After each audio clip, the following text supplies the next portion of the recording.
एक बार पुनः स्वागत है हमारे YouTube चैनल पर। साथियों, आज के इस वीडियो में हम बात करेंगे NCERT की पाठ्यपुस्तक कक्षा 5 के सब्जेक्ट हिंदी में चैप्टर संख्या 10 एक दिन की बादशाहत, जिसमें जो पाठ्यपुस्तक में प्रश्न पूछे गए हैं उनका आज के इसकी वीडियो में हम सॉल्यूशन करने वाले हैं। इसलिए ज़्यादा समय को व्यर्थ न करते हुए चलिए शुरू करते हैं। पहला है कहानी की बात। प्रश्न 1, अब्बा ने क्या सोचकर आरिफ की बात मान ली? आंसर लिखेंगे, उन्होंने सोचा कि बच्चों की बात कभी कभी मान लेनी चाहिए। उन्हें जिज्ञासा भी थी कि देखें बच्चे क्या क्या करते हैं। अगला प्रश्न है प्रश्न संख्या 2, वह एक दिन बहुत अनोखा था जब बच्चों को बड़ों के अधिकार मिल गए थे। वह दिन बीत जाने के बाद इन्होंने क्या क्या सोचा होगा? आरिफ ने, अम्मा ने और दादी ने। तो इन तीनों ने क्या क्या सोचा है? आंसर लिखेंगे, आरिफ ने सोचा कि अब सबको पता चल गया होगा कि हमें क्या क्या बुरा लगता है और क्या अच्छा। और अम्मा ने सोचा होगा कि बच्चों की मर्जी भी सुननी चाहिए, उन पर हमेशा पाबंदियां नहीं लगानी चाहिए। और दादी ने सोचा होगा कि अच्छा हुआ वह एक दिन बीत गया, नहीं तो ये बच्चे नाक में दम कर देते। चलते हैं अगले प्रश्न की ओर। तुम्हारी बात। विद्यार्थियों को चर्चा करने का मौका दें, फिर सही जवाब तक पहुंचने में मदद करें। प्रश्न है, अगर तुम्हें घर में एक दिन के लिए सारे अधिकार दे दिए जाएं तो तुम क्या क्या करोगे? आंसर लिखेंगे, अगर हमें एक दिन के लिए घर सारे अधिकार दे दिए जाएं तो हम घर पर सबको सुबह सुबह पढ़ने बिठाएंगे, अपनी मर्जी का खाना पकवाएंगे, खूब देर तक खेलेंगे, अपने स्कूल का काम उनसे ही करवाएंगे, घर पर किसी और को रोब नहीं झाड़ने देंगे। चलते हैं अगले प्रश्न की तरफ। प्रश्न है, कहानी में ऐसे कई नाम बताए गए हैं जो बड़े लोग आरिफ और सलीम से करने के लिए कहते थे। तुम्हारे विचार से उनमें से कौन कौन से काम उन्हें बिना शिकायत किए कर लेने चाहिए थे और कौन कौन से कामों के लिए मना करना चाहिए था? तो आंसर लिखेंगे, उन्हें सुबह जल्दी उठने और सोने की बात पर बिना शिकायत मान लेनी चाहिए। उन्हें दलिया और दूध भी खा लेना चाहिए था। गाना गाने के लिए बाहर निकलना, बेकार के कपड़े पहनने से और हर काम में रोक टोक के लिए मना कर देना चाहिए था। अगला है तरकीब। प्रश्न है, तुम्हारे विचार से वे कौन कौन सी तरकीबें सोचते होंगे? आंसर लिखेंगे, घर के बड़े लोगों को कैसे समझाया जाए कि जिससे उन पर इतनी अधिक पाबंदियां नहीं लगे। अगला प्रश्न है, कौन सी तरकीब से उनकी इच्छा पूरी हो गई थी? तो आंसर लिखेंगे, उन्होंने अब्बा से दरख्वास्त पेश की थी कि एक दिन उन्हें बड़ों के सारे अधिकार दे दिए जाएं और सब बड़े छोटे बन जाएं। चलते हैं अगले प्रश्न की तरफ। प्रश्न है, क्या तुम उन लोगों को इस तरकीब से भी अच्छी तरकीब सुझा सकते हो? आंसर लिखेंगे, उन दोनों ने जो तरकीब अपनाई वह सबसे अच्छी है। इस तरकीब ने बड़ों को इस बात का एहसास करा दिया कि हर समय बच्चों को निर्देश देते रहना अच्छी बात नहीं है। अगला है अधिकारों की बात। प्रश्न है, अम्मी के अधिकार किसने छीन लिए थे? तो आंसर लिखेंगे, अम्मी के अधिकार आरिफ और सलीम की तरकीब ने छीन लिए थे। अगला प्रश्न है, क्या उन्हें अम्मी के अधिकार छीनने देने चाहिए थे? आंसर लिखेंगे, उन्हें अधिकार नहीं छीनने चाहिए थे, लेकिन उन्हें अपनी बात कहने का यह तरीका ठीक लगा। सब कुछ अम्मा की अनुमति से हुआ था।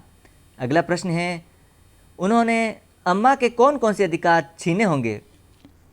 तो आंसर हैं, डांटने का अधिकार, अपना मनपसंद भोजन बनवाने का अधिकार, पाबंदियां लगाने का अधिकार। अगला है बादशाहत। प्रश्न है, बादशाहत क्या होती है? चर्चा करो। आंसर लिखेंगे, बादशाहत शब्द बादशाह से बना होता है। इसका अर्थ होता है बादशाह द्वारा अपने राज्य में अपनी मर्जी के अनुसार हुकूमत चलाना। अगला प्रश्न है, तुम्हारे विचार से इस कहानी का नाम एक दिन की बादशाहत क्यों रखा गया है? तुम भी अपने विचार से मन से सोचकर इस कहानी को कोई शीर्षक दो। आंसर लिखेंगे, इस कहानी में दोनों बच्चों को अपनी मर्जी दूसरों पर थोपने का अवसर मिल गया था, इसलिए इस कहानी का शीर्षक एक दिन की बादशाहत रखा होगा। मैं इसे दर्द पराया समझ में आया शीर्षक देता। अगला प्रश्न है, कहानी में उस दिन बच्चों को सारे बड़ों वाले काम करने पड़े थे, ऐसे में कौन एक दिन का असली बादशाह बन गया था? तो आंसर लिखेंगे, आरिफ एक दिन का असली बादशाह बन गया था। अब अगला है तरमाल। प्रश्न है, कहानी में किन किन चीज़ों को तरमाल कहा गया है? तो आंसर लिखेंगे, इस कहानी में तरमाल मक्खन और अंडे को कहा गया है। अगला प्रश्न है, इन चीज़ों के अलावा और किन किन चीज़ों को तरमाल कहा जा सकता है? तो आंसर लिखेंगे, हलवा पूरी, रसमलाई, शाही पनीर, मिठाइयाँ आदि को तरमाल कह सकते हैं। अगला प्रश्न है, कुछ ऐसी चीज़ों के नाम भी बताओ जो तुम्हें तरमाल नहीं लगती। तो आंसर लिखेंगे, दाल रोटी, चावल, बिस्कुट, सब्जी, दलिया, खिचड़ी आदि तरमाल नहीं लगती हैं। अगला प्रश्न है, इन चीज़ों को तुम क्या नाम देना चाहोगे? सुझाव, मैं इन चीज़ों को पेट भराई माल नाम देंगे। अगला है मनपसंद कपड़े। प्रश्न है, तुम्हें भी कोई अपना खास कपड़ा सबसे अच्छा लगता होगा, उस कपड़े के बारे में बताओ, वह तुम्हें सबसे अच्छा क्यों लगता है? तो आंसर लिखेंगे, मुझे फ्रॉक अच्छी लगती है, वह सूती कपड़े से बनी है, वह गुलाबी रंग की है, उसमें फूलों का डिजाइन बना हुआ है, वह बहुत सुंदर लगती हैं, इसलिए मुझे इसमें अच्छी लगती हैं। अगला प्रश्न है, कौन कौन सी चीज़ें तुम्हें बिल्कुल बेकार लगती हैं? तो आंसर होगा पहनने की चीज़ें जैसे बहुत तंग कपड़े, लंबा कोट आदि। दूसरा, खाने पीने की चीज़ें जैसे करेला, मूंग की दाल, हरी सब्जियां और अनानास। करने के काम जैसे झाड़ू लगाना, जूते पॉलिश करना, खेल में कबड्डी और पतंगबाजी, ये सब बेकार लगते हैं। हल्का भारी। प्रश्न है, इतनी भारी साड़ी क्यों पहनी? यहाँ पर भारी साड़ी से क्या मतलब है? 3 ऑप्शन दे रखे हैं। साड़ी का वजन ज़्यादा था, साड़ी पर बड़े बड़े नमूने बने हुए थे और साड़ी पर बेल बूटों की कढ़ाई थी। तो आंसर होगा साड़ी पर बेल बूटों की कढ़ाई थी। अगला प्रश्न है, भारी साड़ी, भारी अटैची और भारी काम, भारी बारिश। ऊपर भारी विशेषण का 4 अलग अलग संज्ञाओं के साथ इस्तेमाल किया गया है। इन चारों में भारी का अर्थ एक सा नहीं है, इनमें क्या अंतर है?